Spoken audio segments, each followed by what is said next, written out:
Salam Injili. Baik, kembali bersama kami untuk mendengarkan paparan makalah dari tafsiran kedua yang dibawakan oleh saudara ceria yang berjudul Saul ditolak sebagai raja. Nah, kami akan mendengarkan paparan ini yang dibawakan oleh saudara ceria. Kami akan langsung saja kepada saudara ceria. Baik, terima kasih kesempatan yang diberikan kepada saya. Di sini saya akan bahas tentang Saul ditolak sebagai raja.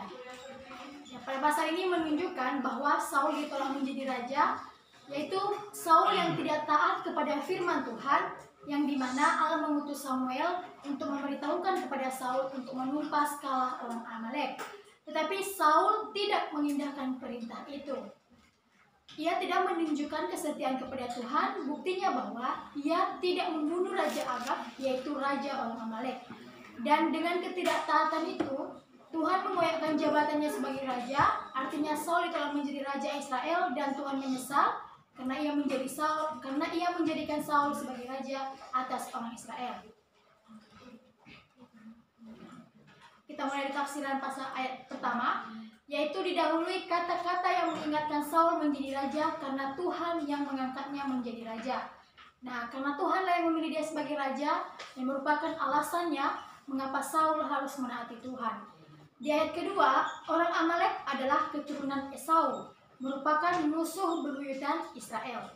Mereka menyerang Israel ketika berada di Rafidim di dekat Sinai dan membunuh orang-orang tersesat ketika keluar dari Mesir. Mereka tidak pernah ditumpaskan oleh Saul. Di pada ayat ketiga, kata tumpaslah mereka. Di sini Allah memerintahkan agar Saul untuk memusnahkan orang-orang Amalek. Berarti semua orang-orang Amalek, Tuhan menyuruh Saul untuk menumpas habis mereka semua. Nah, di ayat keempat sampai kelima, di situ Saul menyusun strategi dan mengumpulkan tentara dalam menyerang atau menumpas orang-orang Amalek. Di ayat ke-6 ada kata orang Keni. Itu merupakan pelayanan Yetro orang Keni kepada orang Israel pada masa pengembaraan. Mereka telah menimbulkan ikatan yang kuat di antara orang Israel dengan orang Keni. Nah, yang Syur artinya tembok yang mempertahankan perbatasan timur laut dan Mesir. Dan ayat ke-8 Agag, yaitu merupakan sebuah gelar yang diturunkan seperti Firaun dari Mesir dan Abimelek di Filistin. Selanjutnya ayat ke-9 ayat yang berkata yang tidak berharga dan yang buruk. Nah, di situ Saul beserta rakyatnya bersalah oleh karena tidak melaksanakan herem atau larangan atau kecaman yang mesti dikenakan kepada semua makhluk yang berhayat. Mereka hanya membunuh atau menumpas makhluk-makhluk atau hewan-hewan yang bercacat atau yang tidak baik. Mereka menyimpan atau mengambil hewan-hewan yang sempurna yang belum sakit. Mereka menginginkannya dan membawanya ke Israel.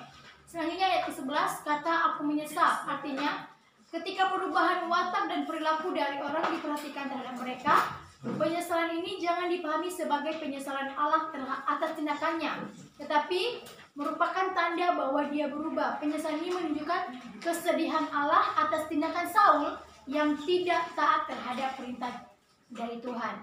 Di ayat 11 ini menunjukkan juga bahwa Samuel sakit hati, dan di sini Samuel berdoa semalam-malaman meminta pengampunan dari Tuhan, yaitu agar Saul diampuni. Namun Saul tidak ada rasa penyesalan dan dia tidak bertobat kepada Tuhan.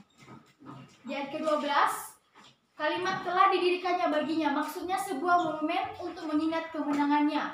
Kemenangan yang dicapai Saul dalam hal ini bahwa ia menang terhadap kejahatannya, yaitu kegigal di tempat yang sama di mana kerajaan Saul telah ditegaskan. Di tempat itu pula kerajaan itu diambil darinya, dan di mana peringatan tentang akibat ketidaktaatan telah diutarakan. Di situ pula hukuman atas ketidaktaatan diumumkan. Di situ Saul merasa kejahatan yang telah dilakukan itu adalah kemenangan bagi dirinya.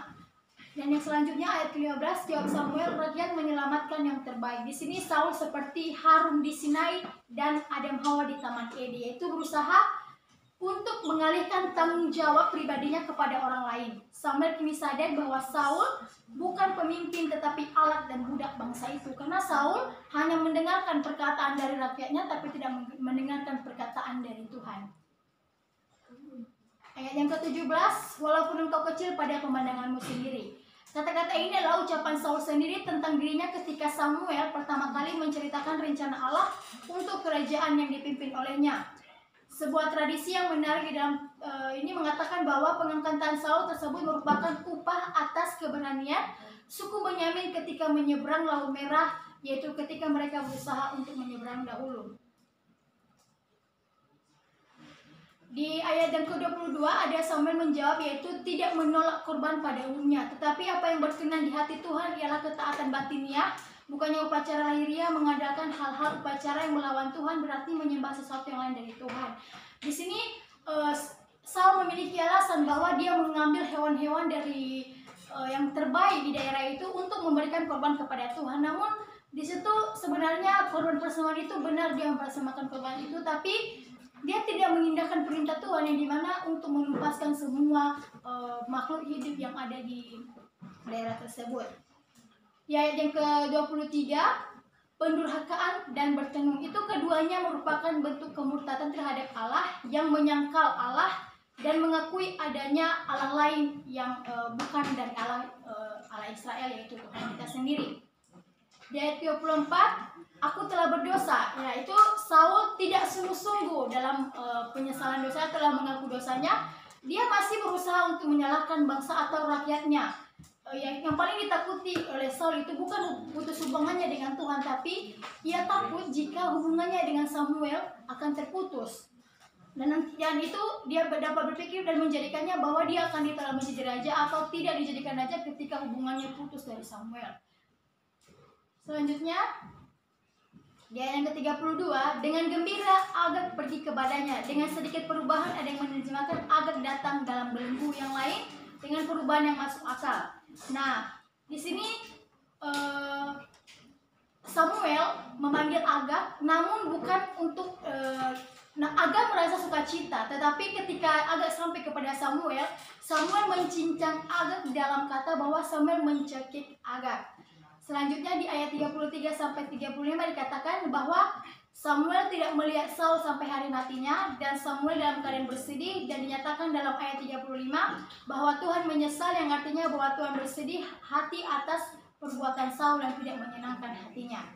Nah, terakhir bahwa di Samuel tidak melihat Saul lagi, yaitu walaupun dalam 1 Samuel 19 ayat 24 Samuel melihat Saul lagi, tetapi bukan Samuel langsung melihat secara dengan keinginan hatinya, tapi Saul sendiri yang datang kepada Samuel.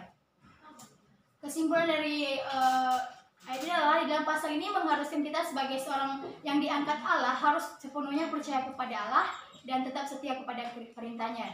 Di kisah ini Saul dinyatakan sebagai orang yang diberikan kepercayaan oleh Allah, namun dia tidak mengindahkan perintah itu dan lebih mendengarkan perintah dari rakyat, atau lebih mendengarkan keluh kesah dari rakyat, tapi tidak mengindahkan perintah dari Allah. Nah, di sini kita aplikasi sebagai umat Tuhan, di mana kita telah dipercayakan sebagai seorang pemimpin atau dipercayakan melakukan tugas dan tanggung jawab. Janganlah lari daripada tugas, karena tugas yang diberikan atau diangkat oleh Allah selalu berkenan di hadapan Tuhan dan akan selalu dipimpin oleh Tuhan jika engkau setia dan percaya bahwa engkau yakin yang engkau lakukan itu pasti akan disertai oleh Tuhan. Terima kasih.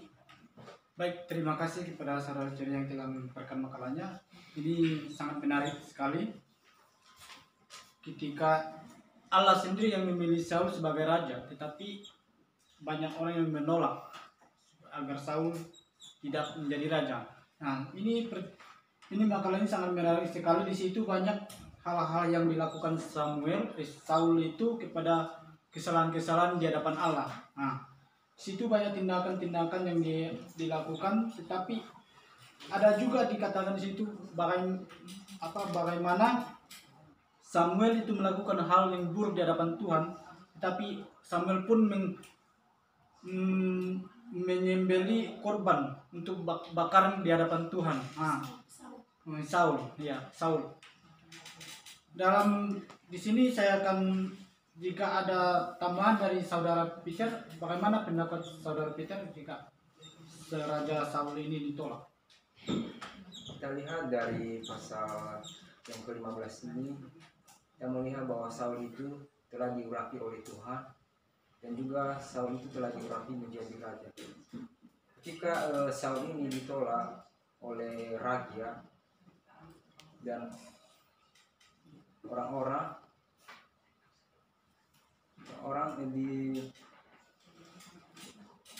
dan raja atau raja itulah menjadi raja, dan